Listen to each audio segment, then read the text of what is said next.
नमस्कार मंडळी, आज आपण पाहणार आहोत मेथीचे वडे कसे तयार करायचे।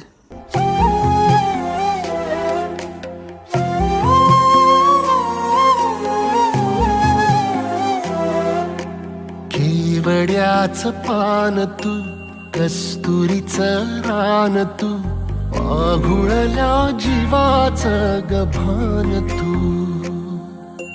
केवड्याचं पान तू, कस्तुरीचं रान तू, आघुळल्या जीवाचं गभान तू।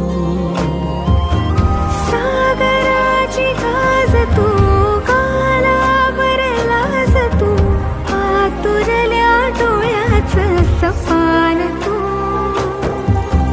केवड्याचं पान तू, कस्तुरीचं रान तू, आघुळल्या जीवाचं गभान